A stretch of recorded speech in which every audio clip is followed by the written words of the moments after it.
sample. And then sa standard naman, alternate ang mangyayari po ang movement dito.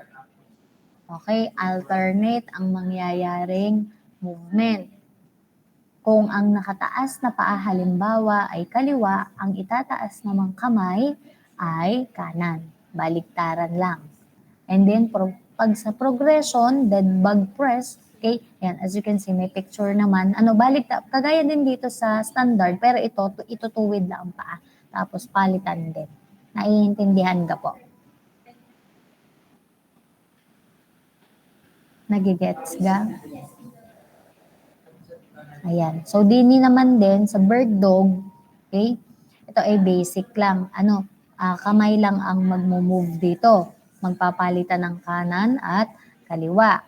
Dito naman sa standard bird dog with leg arm extension yan. Move na ang kamay at saka paa. Palitan na din. Alternate. And then bird dog crunch yan. Katawan. Ganito. Palitan din. Papalit din. Ayan, move din ang kamay at paa. Okay? Yun po ay sa repetition exercises. Kung halimbawa, sa repetition exercises natin, meron naman ditong rubrics. Ayan. Okay? So sa regression, ito yung mga points. 1, 3, 5. Okay? So students are capable of correctly executing the exercises with a range of 3 set times 15. Ibig sabihin po, pag 3 set, okay, isang set na consists of 15 na ulit. Ang repetition ay ibig sabihin kung ilang beses mo siyang ginawa. Tapos, kapag sa isang set, dapat ay 15. Okay?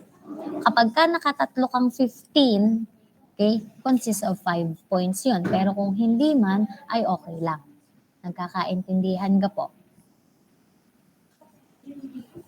Okay, sige. Papalitan natin para kayo hindi masyadong matagal din pagka sa video. Ang maximum po ay kahit sa isa na lamang ay dalawa.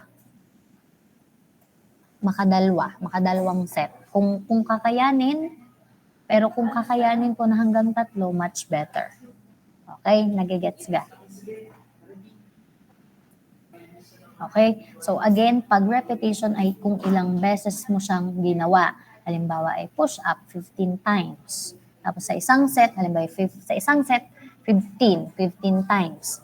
Sunod pangalawang set is 15 times ulit. Nagkakaintindihan ka?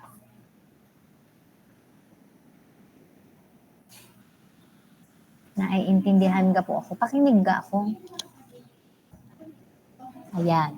Okay? So sana po ay nagiging malinaw. Pag dini naman sa timed exercise, as you can see yan, 60 seconds pa rin ang maximum. 60 seconds. 30 seconds yata ang atin dati. Ito ay tumaas laang na 60 seconds. Okay? Tapos, yan. Pag tayo na face-to-face, dalhin nyo na lang itong score sheet ninyo, ipapasa nyo ipapasa nyo siya sa akin.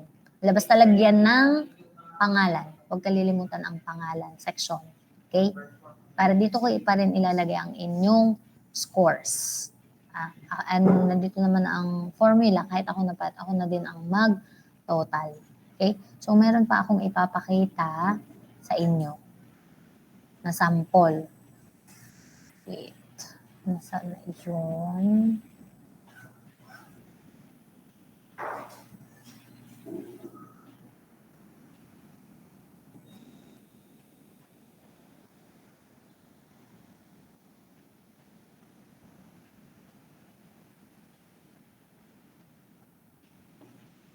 Are, may sample video po. Pero are, example lamang ng hindi lahat ay kasama doon.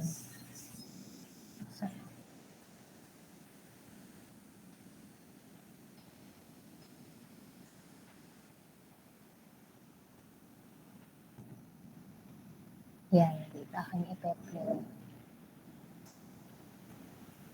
Yan, yun sa standard. Sa dead bug. Sample lang naman are. Para lang makita ninyo kung paano mag-move yung mga exercises. Yung sa repetition exercises.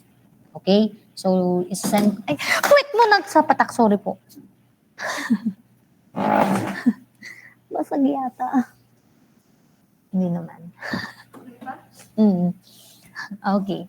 Going back, isasend ko itong copy ng video na ito sa GC para hindi ninyo malimutan. Okay? So, when it comes naman po, paano po ang style ng video para at least makita ko pa din lahat. Group performance pa din siya, pero syempre, individual grading pa din. I-gradean ko na lamang ang group output ninyo. Ano pang padagdag sa puntos. So, are ang sample. Sample din tayo ng way. Para mas madali siyang maintindihan. Magawa. Are ay sample lamang ha kung paano ninyo i-edit or yung itsura ng inyong output. Ayan. Okay? Okay, lalagyan ng pangalan para palitan ng marka. Nagkakaintindihan ka po. Naiintindihan ka. Okay na. Hello. Ayan. Lalagyan ng name, ha? Tapos, kung hindi talaga kayang magkasabay-sabay, ay walang problema. Okay? Sige, para mas mabilis, bawasan natin ang inyong gagawin. Ang gawin na lamang sa inyong activity para dyan,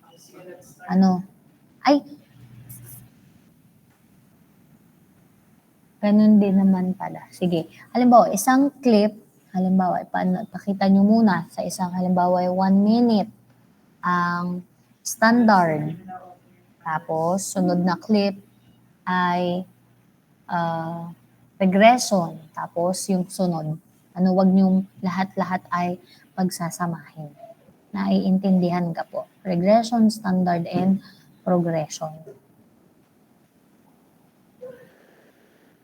Naiintindihan. What about the others? Okay. So sa inyo, yun nga, again, yun ay group performance, individual grading. Again, gagradean ko din ang inyong group output. Para kumagay madagdagan din ang inyong puntos. So,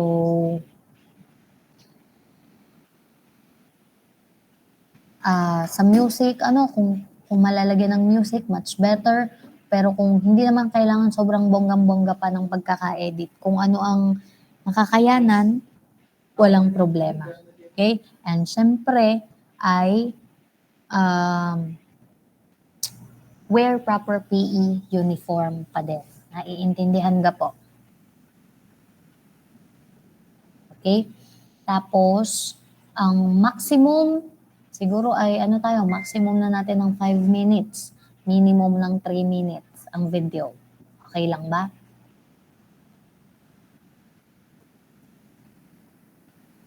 Sige, start. Okay lang ga po.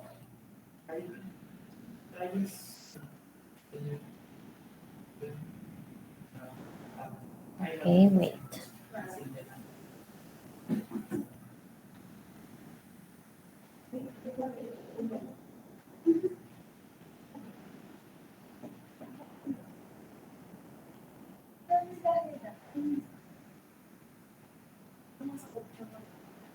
Okay?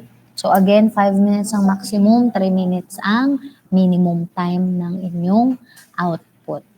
Okay? And then, baka ako ay may malimutan yan. Deadline. So, susulat ko na din. Deadline ay, anong date na yun? October 30.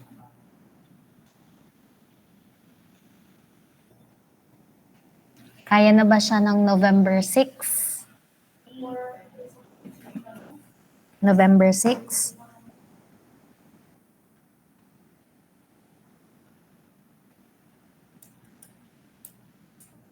What about dun sa iba? Okay lang?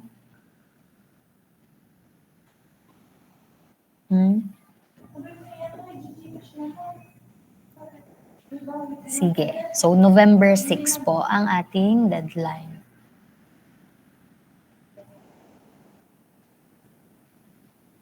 Okay? So, magagawa ako ng isa. Ay, kaya ba siya ng...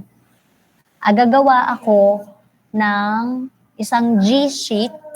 Okay? Para doon nyo i-copy yung link. Kasi kapag mismong file kasi, baka kasi puno-puno na ang Google Drive. Hindi kayo makakapag-upload. So kahit per group naman ang pagpapasa sa G-Sheet, i-copy nyo ang link. For example, kahit i-upload nyo sa YouTube, kung sino may private account doon, i-private na lamang para at least mapapanood ko pa din. Once na pindutin ko yung click. Yung link, naiintindihan ka po.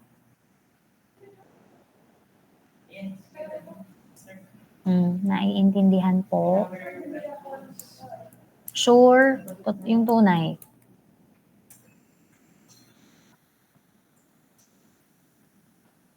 Okay? Question regarding po sa gagawin.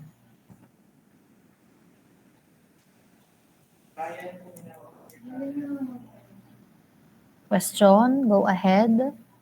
What about the others? Sure na malinaw po lahat ng aking sinabi, naintindihan? Okay. So, next week kasi, November 6, ay hindi ko pa ulit kayo mamimit online at saka face-to-face dahil po yun yung bagong schedule para sa intrams. Ang intrams kasi ay November 6, 7, and 8.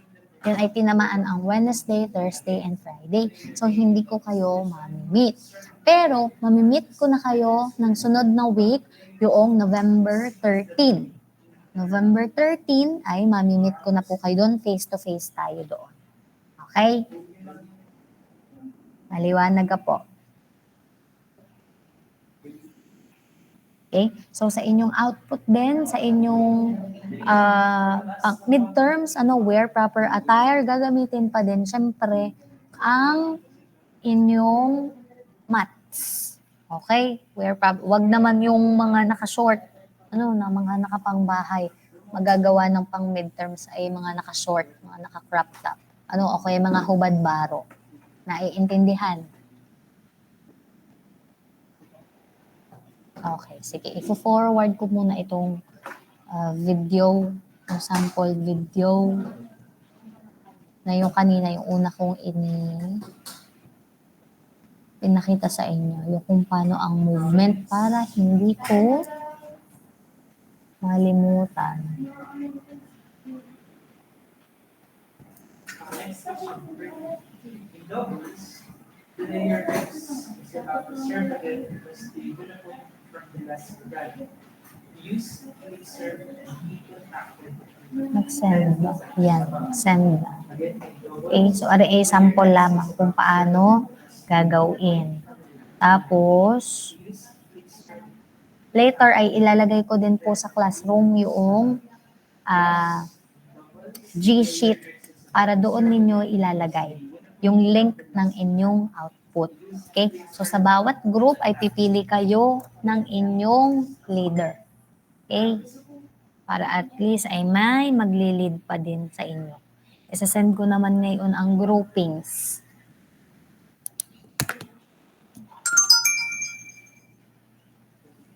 Okay, wait lang po.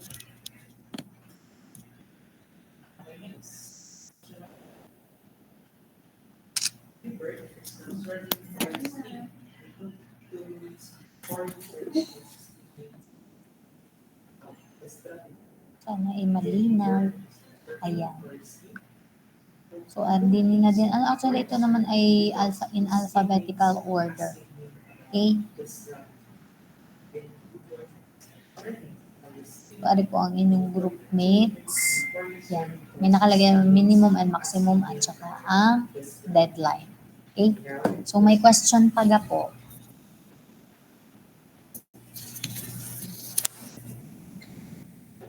Anyone? Excuse me. Anyone? Malinaw ba po lahat ng aking sinabi? Okay. So, doon po sa mga wala today, hindi pa naman lahat talaga ay mapipilit pumasok dahil nga po sa bagyong Christine, yung aftermath. Okay? Pakibalitaan na lang po ako sa kanilang gagawin. Okay? So, pakisabihan sila, update sila sa gagawin. And, ayun, sige, kung wala ng question, I hope everyone is safe and healthy pa din. Kung kayo po ay pauwi na, ay mag-iingat kayo. So, thank you so much, everyone. Again, I will see you all November 13, face-to-face. Okay? November 13 ang ating meeting ulit, face-to-face. Thank you po.